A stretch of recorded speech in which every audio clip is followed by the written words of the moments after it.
안녕하세요. 박창주 교수입니다. Greetings, I'm Professor Park Chang-ju. We know well, extraction needs to be done to place the implant. Extraction needs to be done quickly without pain for the patient to come back to receive implant treatment. Immediate implantation. Extraction is even more important in those cases. But a lot of people find extraction difficult. In the real world, an immediate implantation, it takes more time for extraction frequently. Extraction needs to be done successfully in order for a patient to have higher satisfaction. So extraction is a very important procedure. Let's look at extraction techniques to place implant well, especially in the premolar region. Let's master this. Let us look at the contents.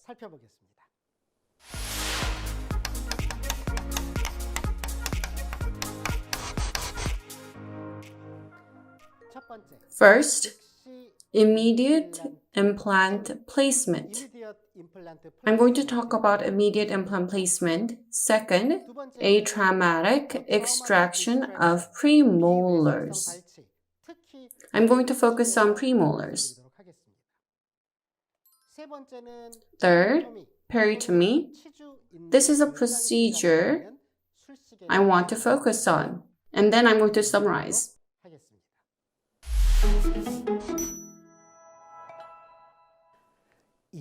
Immediate implant placement has started in the early 2000s and it is now an established procedure. As you can see, delayed versus immediate implant placement. Recently, in terms of success or survival rate, there is no major difference. Depending on the patient cases, they need to be decided. Immediate implant placement. Let's look at this. Splinted versus single. In the past, people thought you were sure to succeed when it was splinted implant, but now, in single implants, the success and survival rates are high as well. In the past, we only talked about function, but now we also talk about aesthetics in regards to immediate implant placement. It needs to have at least a similar result as delayed placement. Research has progressed, and in infected and non-infected sockets. They were compared. In infected sockets, various procedures were done for immediate implant placement, and compared with non-infected sockets, the survival and success rates are very similar. Immediate implant placement is an established procedure, and I hope you remember this. Let's look at a case. As you can see in number 24, vertical crown root fracture was observed. The patient complained of severe pain, and as you can see, extraction was done. Curettage was done thoroughly in the socket. Drilling was done. Immediate implant placement will be also addressed by a different director, but direction and position is very important. You need to place it as palatally as possible. Use drill and check position and direction. Implant has been placed. The position looks okay. Mount is removed and final placement depth is adjusted. As you can see, labial plate and implant fixture. In between that, I put bovine bone graft and connected healing abutment. After that, collagen sponge was placed and figure of 8 suture was done. 5 months after surgery. As you can see, around the implant, especially buccolabially, there is sufficient bone and soft tissue, and we can prevent resorption to some level. So in such cases, what is most important and what takes most time? What do you think it was? It was extraction. Extraction determines everything. It takes the most time, and it's very difficult. Therefore, in immediate implant placement, extraction plays a key role.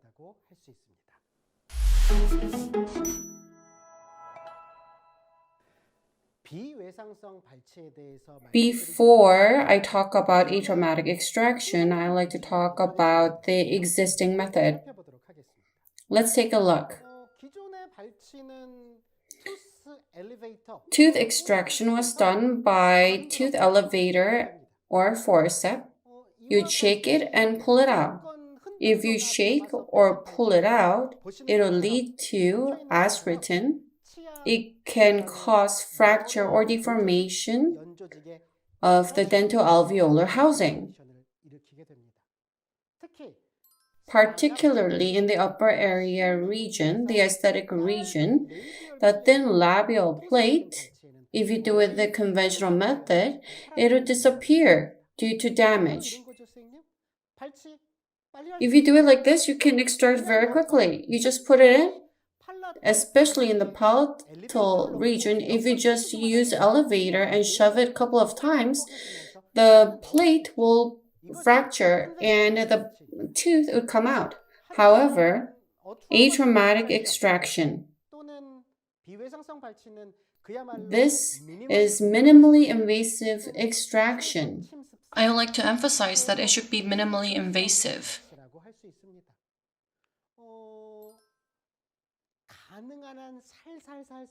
You need to do it as carefully as well, rather than breaking adjacent tissue. You don't pull teeth out, breaking adjacent tissue. You preserve the bone and gingival architecture, and you do it as carefully as possible. The bone and gingival in the adjacent area should be intact for immediate or delayed implant placement. It will help. You need to do it very carefully. You cannot destroy the adjacent tissue and bone. The atraumatic extraction principles. First, flap, if possible, should not be open, or it needs to be done in a minimal way. Second, all procedures, peritomy, luxation, it is moving the tooth slightly away from the socket, and removal of tooth needs to be done carefully and meticulously, and you need to be very cautious in doing this. Third is osteotomy. What you do on the bone needs to be minimized, and what you do on the tooth, odontomy, needs to be comparatively more. That is atraumatic extraction. Fourth, you need to do complete curettage of granulation tissue after extraction. These are the principles of atraumatic extraction.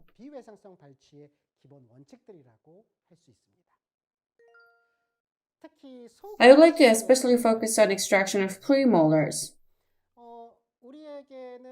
We have 2 premolars per quadrant. First, maxillary first premolar. What is the characteristic? It has 2 roots. It has multiple roots. And in general, the size and contour is the biggest. Second is second premolar in the upper area. The contour and size is the smallest premolar. In general, it does not have two roots, but it's a single root. Let's go to the lower. First, the premolar in the lower area. The first premolar in the lower, the lingual cusp is small, so it is almost like a canine tooth. Lingual tubercle cusp is small and it has a single root. The second premolar, it has a lingual groove in the lingual cusp and like a molar, mesiolingual cusp and distolingual cusp exists. So how should we do extraction in these premolars? First, if you can hold on to it, you can use forceps. You use forceps. Rather than elevating force, you need to use rotating force. You need to rotate it rather than elevate it. The adjacent bone and gingiva needs to be intact, so rotating force needs to be applied. When you apply elevating force, you need to do it mesiodistally rather than buccolingually. Mesiodistally rather than buccolingually. Because if you apply force buccolingually, the thin buccal plate will be broken. And when you use forceps for atraumatic extraction, you need to keep these in mind. If there's very limited area where you can hold on to, you need to use extraction elevator. In the movement in using the elevator, you can elevate it, rotate it, or you can wedge it. As mentioned, rather than elevating movement, you need to rotate it or wedge it to achieve atraumatic extraction. When you use extraction elevator, you need to consider where you're going to put it in. If you apply force in the wrong way, the surrounding tooth structure may fracture as the tooth comes out. You need to put it in the most thick area. So you shouldn't put extraction elevator in thin areas in order to prevent damages. Please remember this.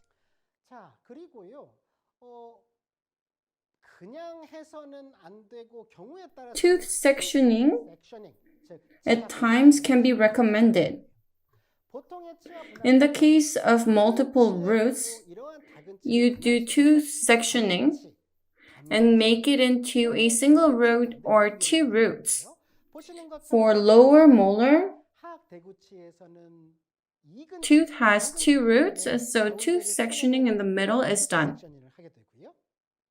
In upper molar, there are three roots, so sectioning is done twice. Buccomesial, buccodistal, and palatal root are separately taken out. At times, such tooth sectioning is required in premolar as well. Buccolingually, you need to do it in the middle.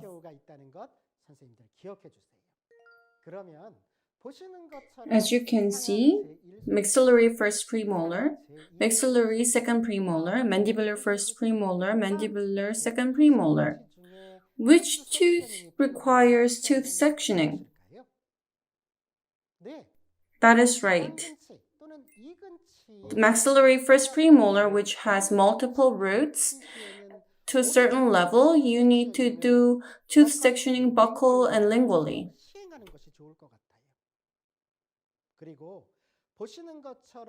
As shown, the roots separate like this, cusp or occlusal surface. You need to go in rather deep when you do tooth sectioning. The root is divided very apically, so we need to be aware.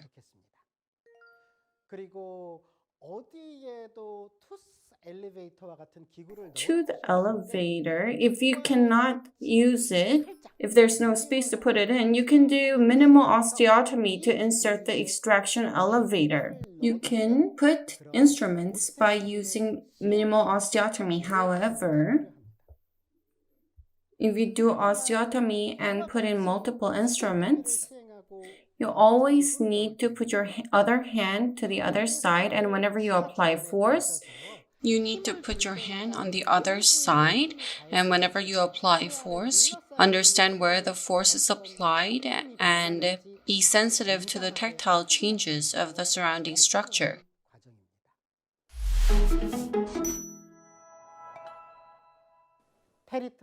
Peritomy. I'll talk about peritomy now. As shown, before extraction, to sever the connective tissue attachment and Sharpie's fiber in the periodontal ligament space. When you do peritomy, as you do extraction, the adjacent bone, sometimes it comes out together, and if you do peritomy, you can minimize that. Regardless of the instrument, as far as the tip of the instrument can be reached, you need to go in as deep as far as the tip of the instrument can be reached. Let's look at the image for better understanding gingival sulcus, junctional epithelium, connective tissue attachment. In order to do atraumatic extraction, you choose your instrument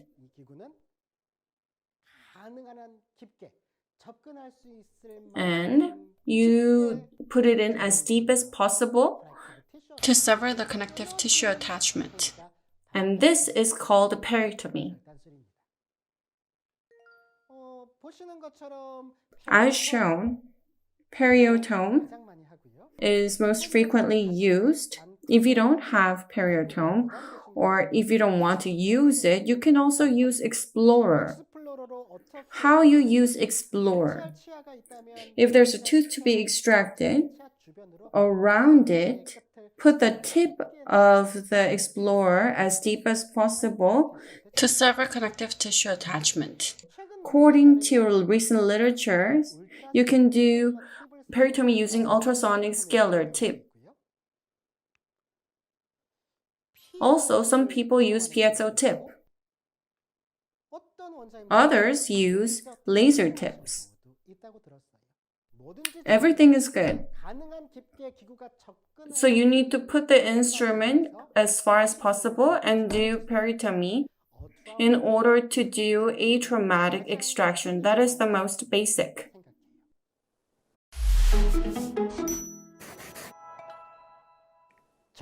Let's summarize. Immediate implant placement is an established procedure. I've already talked about this. Second, atraumatic extraction was discussed, especially regarding premolars and how you should do it. Third, peritomy was discussed. I want to emphasize this. There is no defined way to do extraction. There's no set answer. I'd like to give you a couple of tips. First, be strategic. As mentioned, you need to choose your extraction instrument appropriately. Choose whether you're going to use elevator or forceps. At times, you may need to do tooth sectioning or need to do osteotomy in a minimal way. You can also consider peritomy. Second, when you're using instrument for extraction, you need to put your hand in the surrounding structures so you can understand how the bone or the surrounding structure responds. Third, Koreans are notoriously poor at this. You need to be patient and you need to be cautious. Dentists have a saying, invest 1 hour for extraction and 5 minutes for implant placement.